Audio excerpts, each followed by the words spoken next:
오늘 우리에게 주시는 하나님 말씀을 받습니다. 창세기 49장 8절에서 12절까지 말씀을 저와 여러분이 한 절씩 교독하고 마지막 12절은 같이 읽겠습니다. 8절 제가 먼저 읽습니다. 유다야, 너는 너의 형제의 찬송이 될지라. 너의 손이 너의 원수의 목을 잡을 것이요 내 아버지 아들들이 내 앞에 절하리로다. 유다는 사자 새끼로다. 내 아들아, 너는 움킨 것을 찢고 올라갔도다. 그가 엎드리고 웅크림이 수사자 같고 암사자 같으니 누가 그를 범할 수 있으랴. 10절 규가 유다를 떠나지 아니하며 통치자의 지팡이가 그 발 사이에서 떠나지 아니하기를 실로가 오시기까지 이르리니 그에게 모든 백성이 복종하리로다. 그의 나귀를 포도나무에 매며 그의 암나귀 새끼를 아름다운 포도나무에 맬 것이며 또 그 옷을 포도주에 빨며 그의 복장을 포도즙에 빨리로다. 12절 함께요. 그의 눈은 포도주로 인하여 붉겠고 그의 이는 우유로 말미암아 희리로다. 아멘. 하나님 말씀입니다. 모두 자리에 앉겠습니다. 제가 오늘 그 말씀 듣기 전에 우리가 앞에 찬양을 할 때도 우리가 보혈 찬양과 십자가 찬양을 했는데 오늘 설교 제목이 십자가를 지면 길이 열린다라는 제목의 말씀을 나누도록 하겠습니다. 여러분, 요즘에는 이렇게 초행길을 갈 때 길을 잘 몰라도 그렇게 두렵지가 않아요.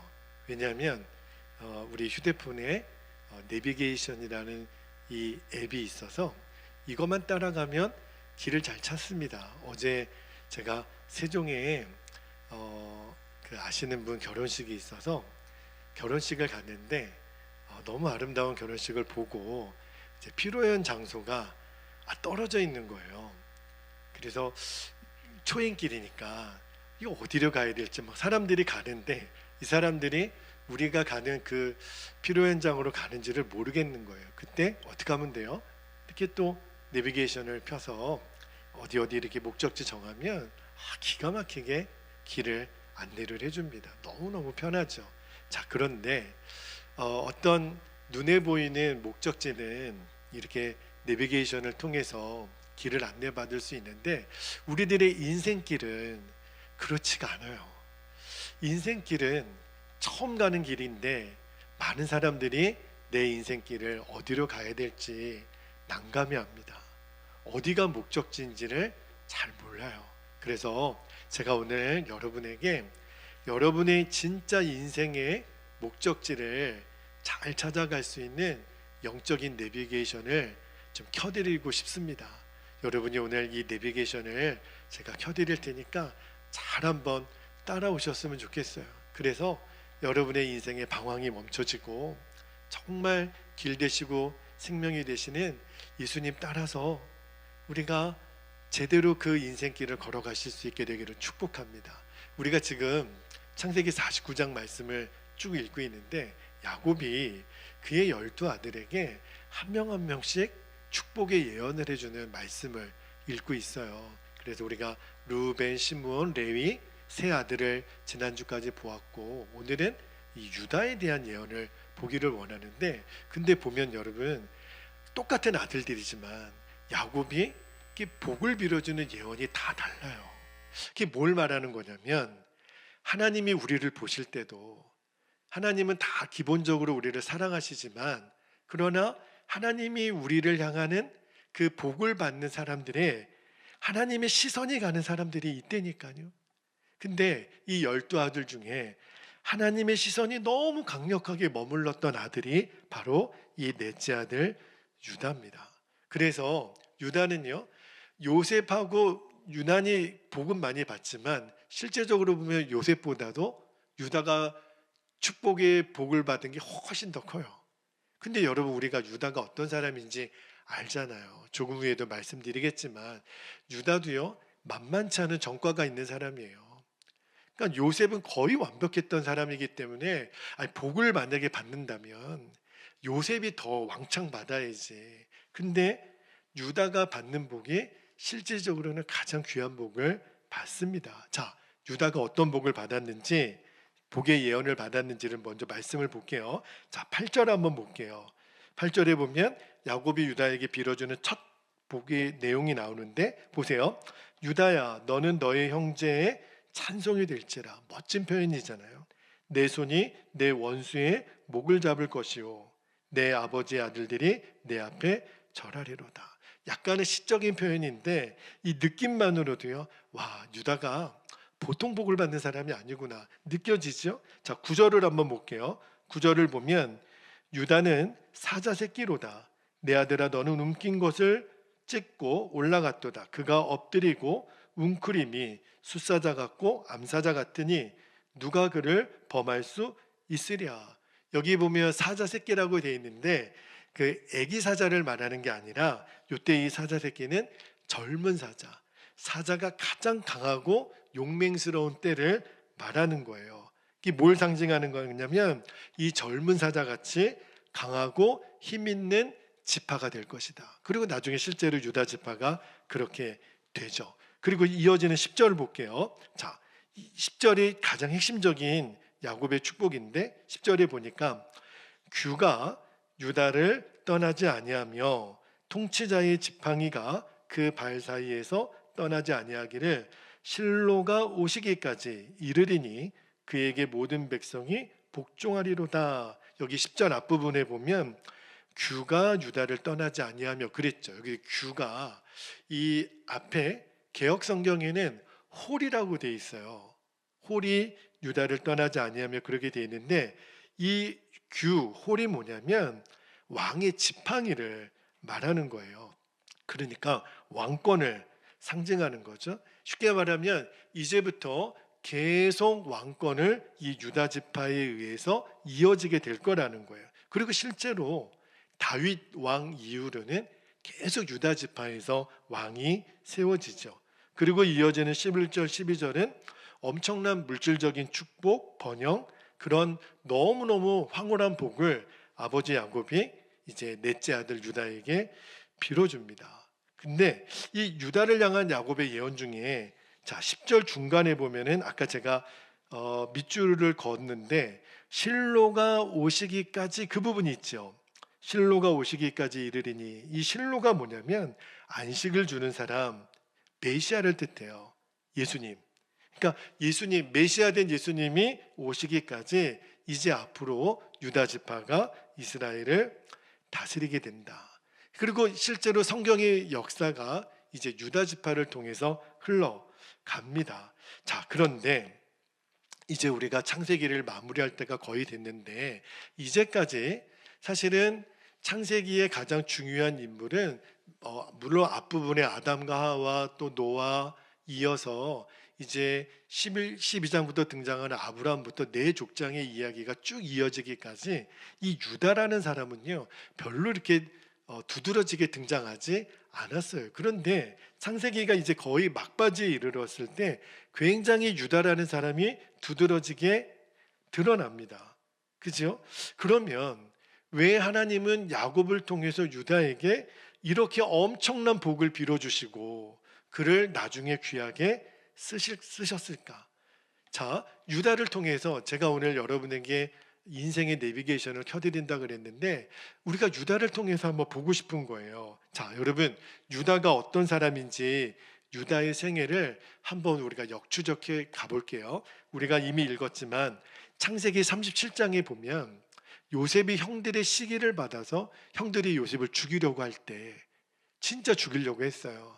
르우벤은 그냥 구덩이에 넣기만 하자. 그런데 그래도 어차피 요셉은 죽을 수밖에 없어요. 그때 딱 한 사람, 이 넷째 형인 유다가 요셉을 죽이지 말자고 어떻게 제안을 하냐면 자, 창세기 37장 26절, 27절에 보면 유다가 이렇게 말합니다.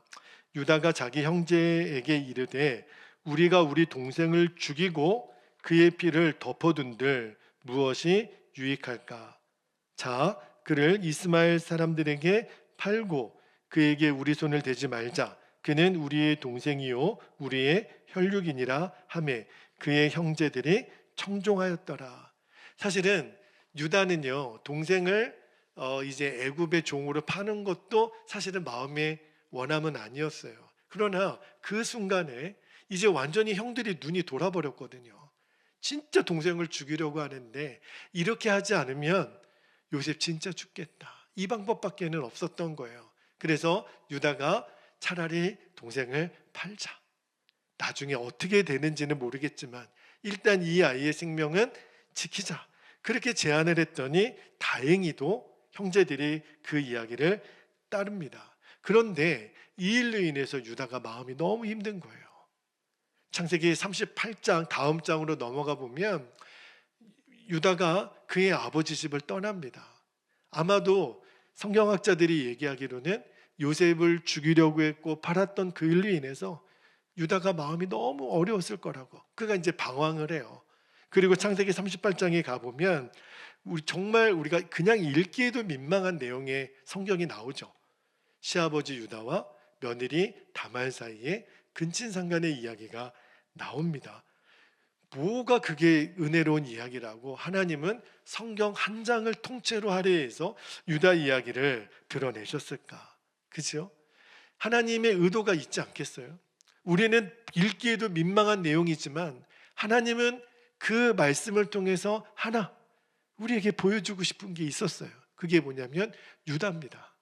유다가 어떤 사람인지를 하나님이 보여주기 위해서 창세기 38장을 기록을 하셨어요. 여러분 창세기 38장 내용을 아시죠? 간단하게만 말씀드리면 유다가 마음이 어려워서 이제 아버지 집을 떠나잖아요.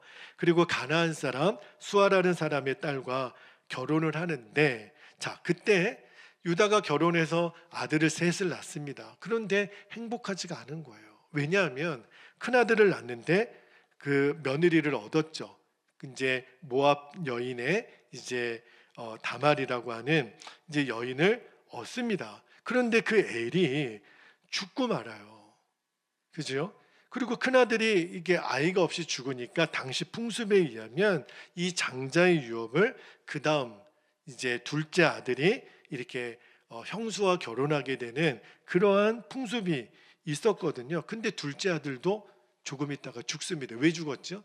어차피 만약에 형수와 관계를 해서 낳은 아들은 내 아들이 안 되는 거예요. 장자의 아들이 되는 거예요. 어차피 형의 아들이 될 거 내가 그렇게 할 필요가 있겠나. 그래서 땅에 설정을 하는 바람에 하나님이 그도 죽입니다.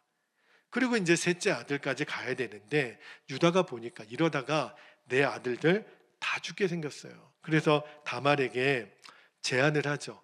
셀라가 이제 클 때까지 셋째 아들이 클 때까지 기다리라.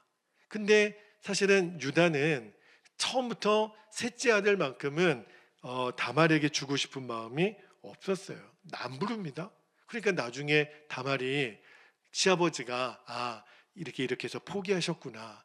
그래서 결국은 어떤 계획을 꾸미냐면 그 유다가 지나가는 길목에 마치 창녀처럼 이렇게 모양새를 했던 모양이죠. 그래서 시아버지와 이제 유다는 까마득히 몰랐죠. 며느리인지.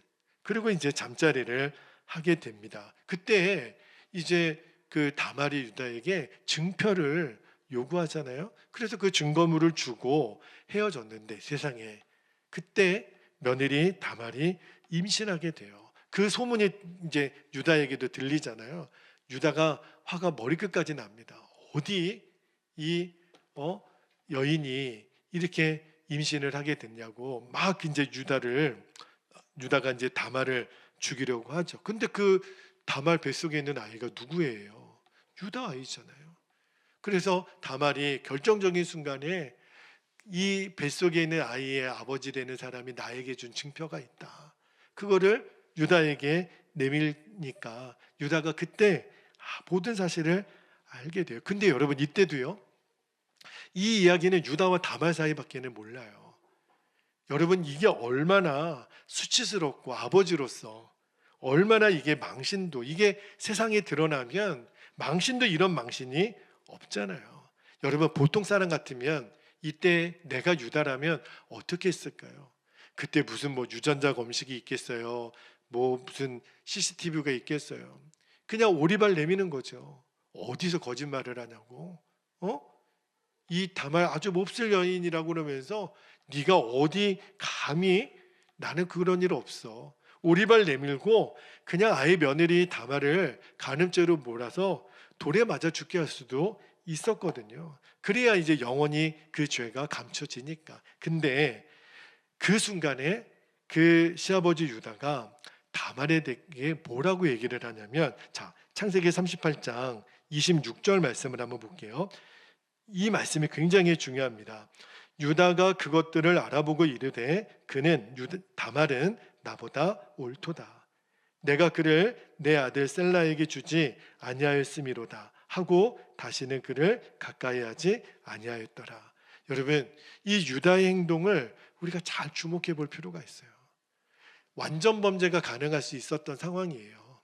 오리발 내밀면 나 몰라, 얼마든지 숨길 수 있었어요. 근데 유다는 그렇게 하지 않습니다.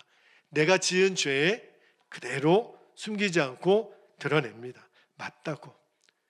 이 일은 다말에게만 공개하는 게 아니라 그 주변에 있는 모든 사람들에게 내 죄를 공개하는 거예요.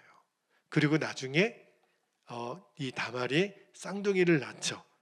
세라와 베라스를 낳는데, 이 베레스 혈통으로 나중에 쭉 이어지면 다윗이 나오고, 그 혈통으로 쭉 이어지는 예수 그리스도의 계보가 완성이 됩니다. 그러니까 이 다말은요, 예수님의 그 족보에 나오는 할머니가 되는 거예요. 자, 여러분, 창세기 38장에 이 입에 담기도 어려운 내용을 왜 하나님은 이렇게 자세하게 다루실까? 그죠? 많은 사람들이 이 성경을 읽으면서 38장은 그냥 하나님 삭제하시지, 뭐 이게 뭐 대단한 이야기라고 이거를 기록하셨나? 아니에요, 여러분. 굉장히 중요한 성경이에요. 하나님이 유다가 어떤 사람인지, 왜 내가 유다에게 복을 줄 수밖에 없는지, 그를 예수 그리스도의 족보에 등장하는 조상이 되게 하는지를 하나님 보여주시는 거예요. 그게 뭐냐면, 베레스가 태어날 수 있었던 그 결정적인 계기가, 얼마든지 유다는요, 자기가 갖고 있는 시아버지라는 지위로 며느리를 죽여버리고, 그리고 완전 범죄가 될 수 있었잖아요. 근데 그때 다말을 향하여 너가 옳도다. 그 말은 내가 잘못했다, 내 죄다. 그리고 그녀를 다시 살게 하신 거잖아요. 여러분, 이거를 하나님이 주목을 하신 거예요. 유다는요, 요셉에게도 그랬고 다말에게도 그랬어요. 다른 사람을 살려내는 존재가 됩니다. 이게 핵심이에요. 여러분, 심지어는 그거를 위해서 내 부끄러움이 드러나야 돼요. 요셉을 살려줄 때도요, 다른 형제들이 유다에게 저는 분명히 불평했을 거라고 생각이 들어요. 그죠? 아니, 유다 보고 그러지 않았겠어요? 아니, 우리가 다 어차피 동생 죽이려고 공모했지 않냐, 지금 와서 얘 살려준들 뭐가 좋겠다고 그냥 죽이자고 왜 유다에게 쓸데없는 얘기를 했느냐고 했던 형제들이 저는 있었을 것 같아요. 근데 그때도 유다는 사서 고생을 합니다. 아니라는 거예요. 살려야 된다는 거예요. 다말도 얼마든지 죽일 수 있었어요. 그런데 유다는 아니라는 거예요. 살려내야 된다는, 내 수치가 드러나는 한이 있더라도. 여러분, 이게 바로 십자가를 지는 정신이에요. 하나님이 유다가 너무 마음에 든 거는 딱 하나, 이거예요. 그에게 허물이 있었어요. 그도 연약한 인간이에요. 그런데 하나님이 유다에게 주목해보고 싶은 거는 십자가 지는 정신이 있었다는 거예요. 나중에 여러분, 창세기 43장에 가면 이제 온 땅에 기근이 들어 야곱의 아들들이 애굽에 와서 곡식을 사고, 여러분, 다시 이제 요셉이 베냐민 데려오라고 했을 때, 아니 세상에, 그 아버지 야곱이 베냐민을 죽어도 못 주겠다는 거예요. 그죠? 여러분 다 기억나시죠? 그때 우리 나눴던 말씀. 근데 그때도 유다가 아버지 야곱을 어떻게 설득해서 베냐민을 데리고 가냐면, 자, 창세기 43장 9절 말씀을 한번 볼게요. 그때 유다가 아버지 야곱에게 이렇게 얘기합니다. 내가 그를 위하여 담보가 되오리니 베냐민을 위해서 내가 죽으면 죽겠다는 거예요. 아버지께서 내 손에서 그를 찾으소서. 내가 만일 그를 아버지께 데려다가 아버지 앞에 두지 않으면 내가 영원히 죄를 지리이다. 무슨 말이냐면, 아버지 제가 책임지겠습니다. 만약에 내가 이 베냐민을 다시 아버지에게로 데려오지 않으면 제가 대신 죽겠습니다. 걱정하지 마십시오. 제가 책임지겠습니다. 여러분, 그 유다의 이 이야기 때문에 아버지 야곱이 마음을 돌이켜요. 무슨 말이냐면 이러지 않으면 가족 다 죽는 거예요. 유다의 생각에는 내가 죽어 우리 가족을 살릴 수 있다면, 내가 무슨 어려움을 당해서라도 아버지 야곱과 우리 형제들을 살릴 수 있다면 내가 희생하겠다고 나선 거예요. 이게 유다예요.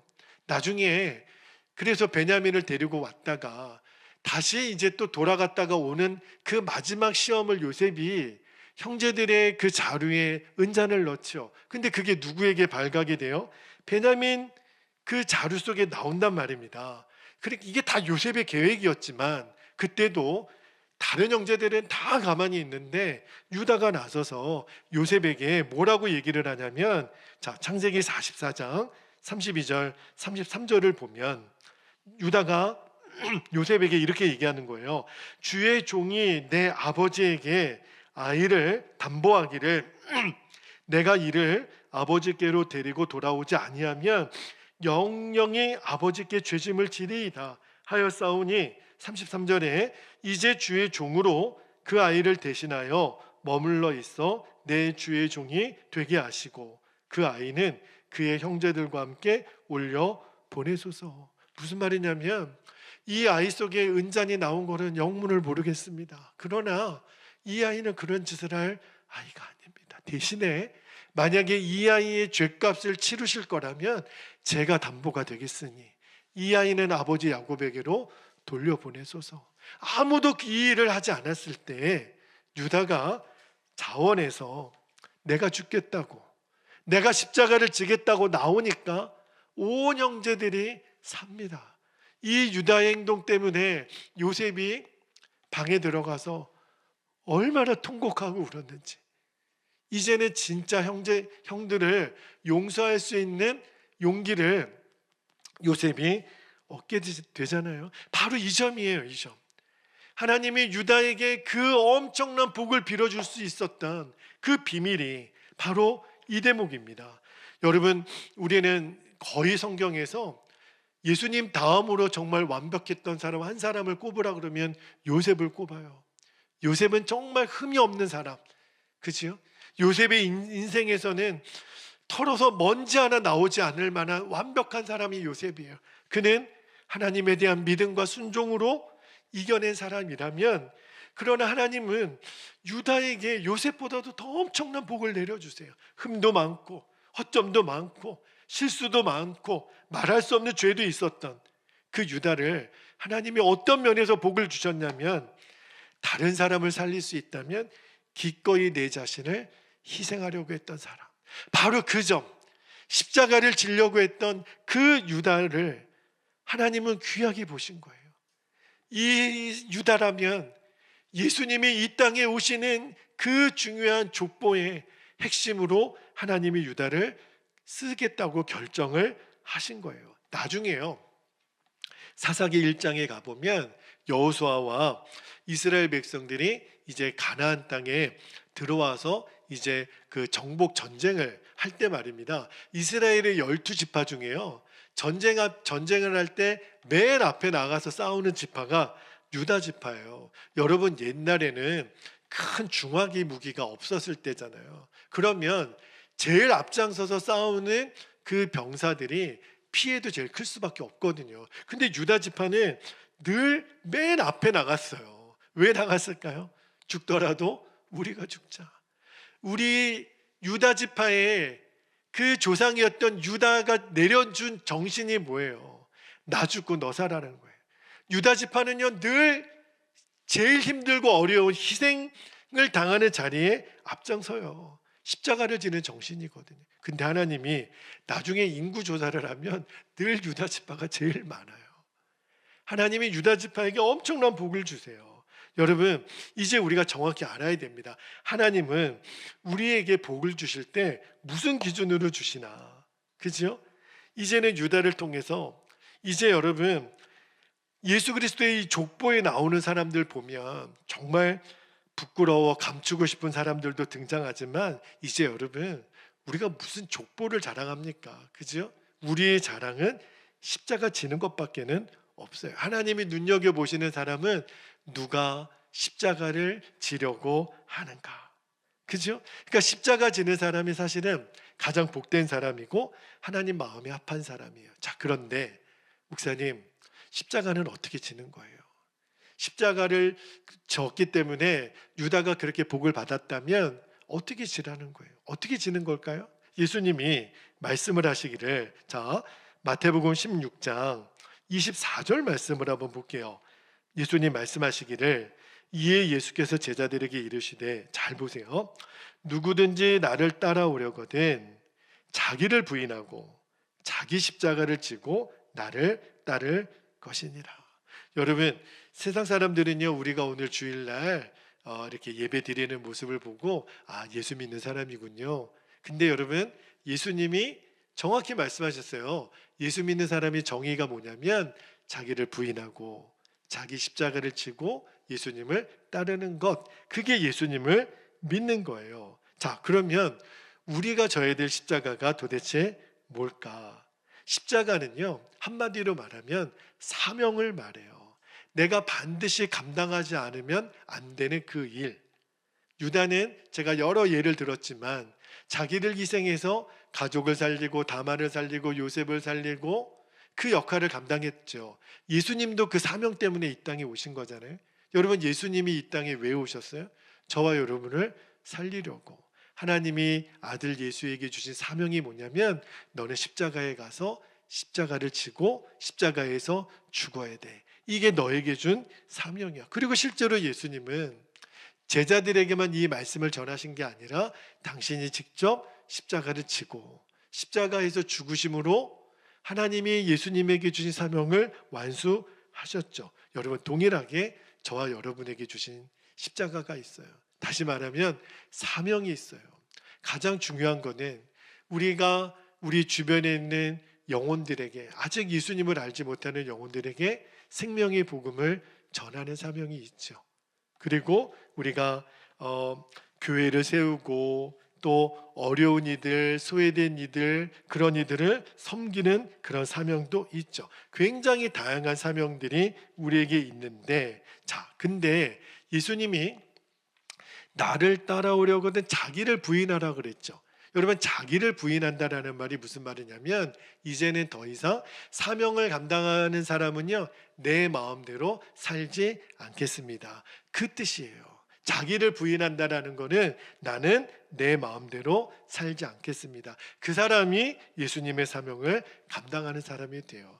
자, 여러분, 예수님의 제자 중에 수제자 베드로가 예수님을 몇 번 부인해요? 3번 부인하죠. 그 부인했던 베드로를 예수님이 요한복음 21장에 보면 다시 찾아오셔서 베드로를 용서하시고 다시 제자됨을 선언해 주시면서 예수님이 베드로에게 당부하신 말씀이 하나 있어요. 그게 뭐냐면, 자, 요한복음 21장 18절 말씀을 볼게요. 예수님이 베드로에게 뭐라고 말씀하시냐면, 내가 진실로 진실로 너에게 이르노니 너가 젊어서는 스스로 띠띠고 원하는 곳으로 다녔거니와 늙어서는 내 팔을 벌리리니 남이 내게 띠띠우고 원하지 아니하는 곳으로 데려가리라.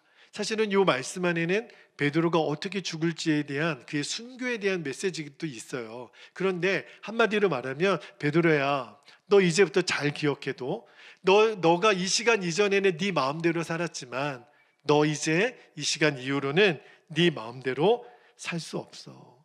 너는 이제 사명을 따라 살아야 돼. 이제 여러분, 저와 여러분에게도 이제는 내 마음대로 못 사는 사람이 된 거예요. 여러분, 지금 여러분 그러세요? 여러분은 지금 내 마음대로 사세요? 지금 내 마음대로 못 사세요? 여러분 마음에 지금 나는 내 마음대로 그냥 잘 살고 있는 것 같다 그러면 지금 잘못 가고 있는 거예요. 제가 어제 말씀을 묵상하다가 이 대목에서 걸렸어요. 그러면서 주님이 저에게 어떤 마음을 주시냐면, 준철아, 너는 네가 원하는 대로 안 되는 게 너에게 복이야. 저는 제가 왜 원하는 대로 이렇게 안 될까? 내가 원하는 대로 모든 상황이 좀 됐으면 좋겠는데 왜 이렇게 안 될까? 왜 이렇게 힘들까? 그런 어떤 답답한 마음이 있었는데 주님이 너무 명쾌하게 답을 주셨어요. 야, 네 마음대로 안 되는 게 너에게 복이야. 여러분 이해가 되시나요? 여러분 왜 나에게 내가 원하는 대로 안 되는 게 내게 복인 거죠? 주님이 우리에게 가르쳐 주고자 하는 핵심이 있어요. 네 마음대로 살면, 네 마음대로 되면 너는 죽는 길로 가는 거야. 네 마음대로 되지 않아도 주님이 원하는 길로 가는 것, 그게 네가 사는 길이야. 여러분 이 사명의 길은 되게 부담스럽습니다. 진짜 피하고만 싶어요. 예수님도 십자가 지시기 전에 겟세마네 동산에서 하실 수만 있다면 좀 지나가게 해달라고. 근데 진리를 알면, 사명을 감당하는 십자가 지는 진리를 알고 나면 그러면 달라집니다. 십자가를 지는 것이 바로 하나님이 주시는 복과 같이 가는 거예요. 다시 말하면 십자가를 거절하면, 사명을 거절하면 하나님의 복이 우리와 같이 오지 못합니다. 오늘 유다를 통해서 주님이 주시는 복이에요. 여러분 2024년도 엊그제 시작한 것 같은데 벌써 11월이에요. 여러분 마음속에 다 왜 이렇게 시간이 빠르지? 그죠? 아마 여러분 중에 왜 이렇게 나는 시간이 더디 가지 않은 사람은 거의 없을 거예요. 눈 깜짝할 사이에 시간이 지나갑니다. 그래서 많은 사람들이 내 인생에 대한 두려움을 갖고 있어요. 여러분 사람들이 왜 연금을 붓죠? 왜 보험을 들죠? 왜 나중에 노후를 위해서 내가 이런저런 은퇴 이후의 삶을 준비하죠? 왜 그럴까요? 두려운 거예요. 내가 나중에 힘없고 자식들에게 내가 피해가 되지 않으려면 그래도 이런저런 저만한 준비는 해야 되지 않겠나. 그죠? 그리고 내가 즐길 수 있을 때, 나중에 나이 들어 몸 불편하면 돌아다니지도 못할 때니 내가 조금이라도 움직일 수 있을 때 오늘 같은 날 얼마나 놀러 가기 좋은 날이에요. 저도 오늘 교회를 오면서 와, 날씨 너무 좋다. 근데 날씨가 너무 좋은 게 좀 불안해요. 이때 하나님을 예배해야 될 성도들이 혹시나 너무 좋은 날씨 때문에 예배 자리가 아닌 다른 자리로 가면 어떡할까? 그런 마음도 들더라고요. 내가 조금 더 힘이 있을 때 더 놀러 다니고 싶고 여행도 다니고 싶고 충분히 공감은 돼요. 그런데 이거 하나는 여러분들이 꼭 명심하셔야 됩니다.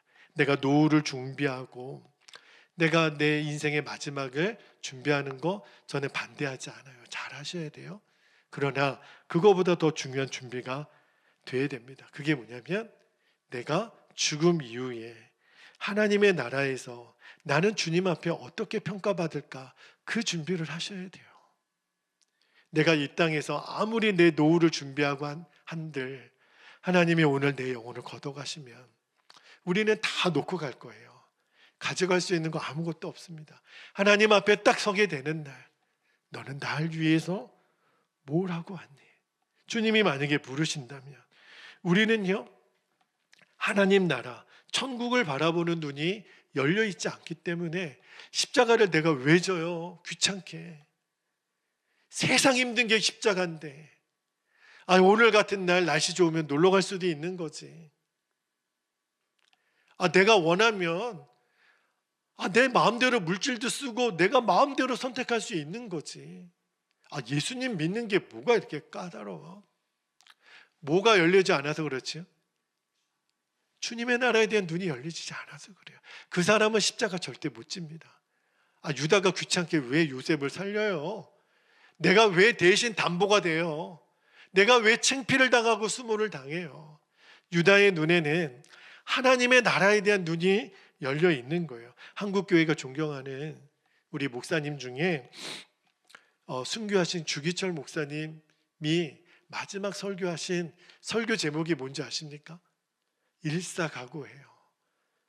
주기철 목사님의 살아생전에 마지막 설교하셨던 그 설교 대목에 한 토막만 제가 좀 읽어드리는데 저는 이 말씀을 읽다가 얼마나 많이 울었는지 몰라요. 주기철 목사님이 이렇게 말씀을 전하셨어요. 주님을 위하여 당하는 고난을 이제 내가 피하였다가 이 다음 주님이 너는 내 이름으로 평안과 즐거움 그리고 그 영광까지 다 받아 누리고 내가 준 고난의 잔을 어찌하고 왔느냐고 물으시면 나는 무슨 말로 대답하랴. 주님을 위하여 져야 할 십자가를 내가 이제 피하였다가 이 다음 주님께서 너는 내가 준 유일한 유산인 그 십자가를 어찌하고 왔느냐고 물으시면 나는 훗날 무슨 낯으로 주님을 대할 수 있을까? 그러므로 나에게는 일사가구의 신앙만 있을 따름입니다.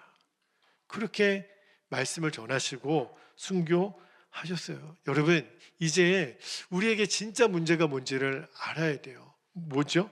여러분, 우리는 편안한 게 행복이라고 생각하는데 이제 속으시면 안 됩니다.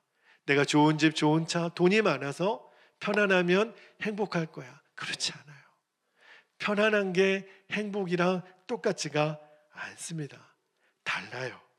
여러분, 평안한 것과 행복한 것은 절대 같지가 않아요. 신학자 그리스도를 본받아라고 하는 책을 쓰셨던 토마스 아킨페스가 이런 말을 했어요. 참고 순종하며 십자가를 져라. 그리하면 마지막에는 그 십자가가 너를 져줄 것이다. 여러분, 지금은 내가 십자가를 지는 것 같잖아요. 십자가 지는 게 힘들죠. 남들이 누리는 거 나는 못 누리고, 남들이 하고 싶은 거 나는 안 해야 되고, 그죠?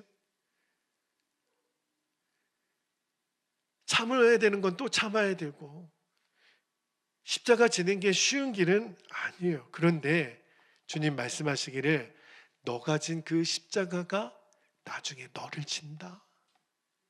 나는 지금 내가 십자가 지는 게 너무 힘들잖아요. 근데 나중에 그 십자가가 나를 져주는 거예요. 여러분, 우리 가정에 십자가 지는 한 사람만 있으면 그 가정은 살아납니다. 우리 교회 안에 진짜 십자가 지는 사람 한 사람만 있으면 교회에 어떤 문제가 와도 해결이 됩니다. 베냐민의 곡식자루에서 은잔이 나올 때 형들은요 다 죽는 줄 알았어요. 이제 우리 끝났다. 살 길이 보이지가 않는 거예요. 왜 그렇죠? 서로 죽지 않으려고 하니까.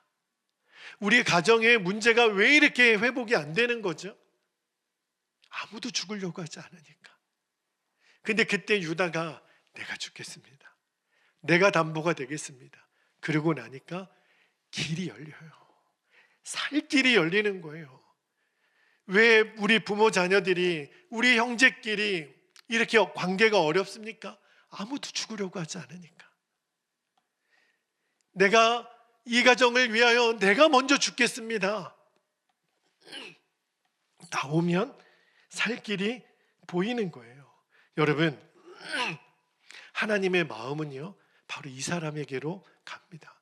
출애굽기에 보면 모세가 하나님의 말씀을 받기 위해서 시내산에 올라갔을 때 세상에 산 아래에 있는 이스라엘 백성들이, 아론도 그때 완전히 뒤집어져서 금송아지를 만들어서 우상을 숭배할 때, 와, 모세 마음이 죽겠는 거예요.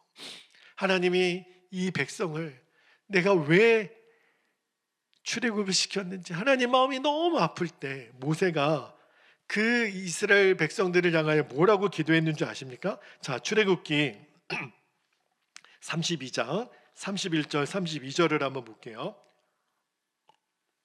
모세가 이렇게 기도합니다.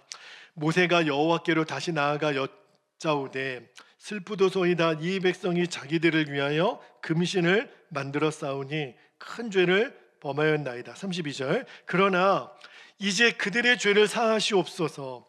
그렇지 아니하오시면 원하건대 주께서 기록하신 책에서 내 이름을 지워 버려 주옵소서. 무슨 말이죠? 살려주세요, 주님. 대신 제가 죽을 테니까, 죽어도 제가 대신 죽을 테니까 제발 이 민족 버리지 말아주세요. 하나님이 모세의 기도 때문에 마음을 돌이키십니다. 바울이 이스라엘 동족들에게, 유대인들에게 아무리 복음을 전해도 이스라엘 백성들이 예수님을 유대인들이 믿지 않아요. 그때 바울이, 우리가 로마서 9장을 읽을 때 우리가 읽었던 말씀인데요, 로마서 9장 3절에 보면 사도 바울이 이렇게 고백합니다. 나의 형제 곧 골육의 친척을 위하여 내 자신이 저주를 받아 그리스도에게서 끊어질지라도 원하는 바로다. 주님, 이 민족을 포기하지 말아주세요. 지난주 27일 날 광화문 광장 시청 여의도에 모여서 한국교회가 200만 명이 모여 연합예배를 드렸습니다. 그때 저는 기억나는 게 우리 김양재 목사님 절규하듯이 외치면서 기도하시더라고요. 하나님 제발 우리 좀 살려달라고. 근데 그 기도 중에 나의 죄를 고백을 하시는 거예요. 그리고 내가 죽을 수 있다면 우리 후손들에게 이 믿음의 유산만큼은 물려지게 해달라고.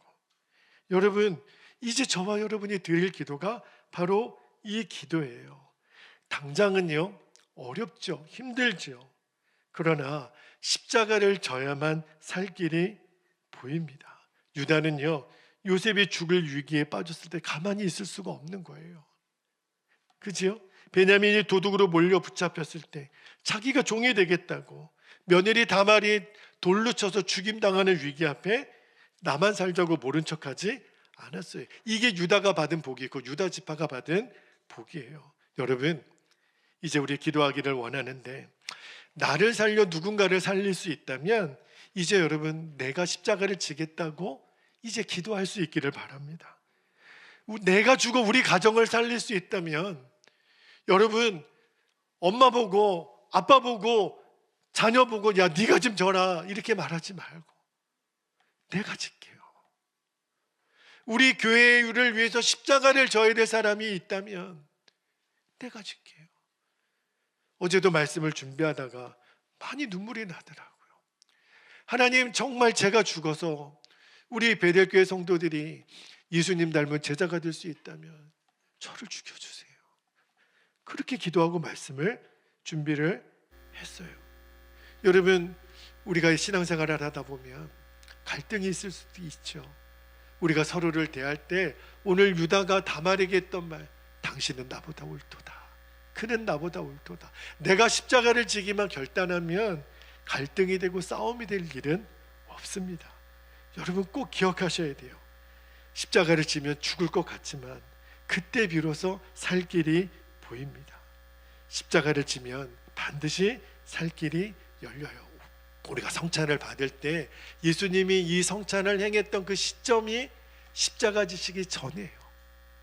예수님이 십자가를 지셨기 때문에 저와 여러분이 살 길을 열어주시려고 이제 동일하게 우리가 성찬을 받을 때 주님, 제가 이제 십자가를 지겠습니다. 제 인생에도 살 길이 열리는 은혜를 주옵소서. 우리 두 가지 기도 제목을 우리가 붙잡고 기도하기를 원합니다. 자, 제가 기도 제목을 좀 불러드릴게요. 첫 번째는 십자가를 질 때 비로소 길이 열리는 것을 믿으셔야 돼요. 그리고 나의 십자가를 제가 지겠습니다. 담대히 오늘 기도할 수 있게 되기를 바랍니다. 두 번째, 내가 십자가를 짐으로 그 사람이 영원히 살 수 있어요. 우리 가정이 사는 거예요. 우리 교회가 살고 이 나라 민족이 사는 거예요. 첫 출발은 주님, 내가 십자가를 지겠습니다. 내가 손해를 당하겠습니다. 내가 죽음의 자리로 나아가겠습니다. 내 수치가 드러나도 나 죽고 너가 사는, 나 죽고 우리 가정에 사는 그 십자가를 내가 질 수 있도록 주님, 나를 통해 역사해 주시도록 이 시간에 주의 이름을 간절히 부르고 통성으로 기도하겠습니다. 주여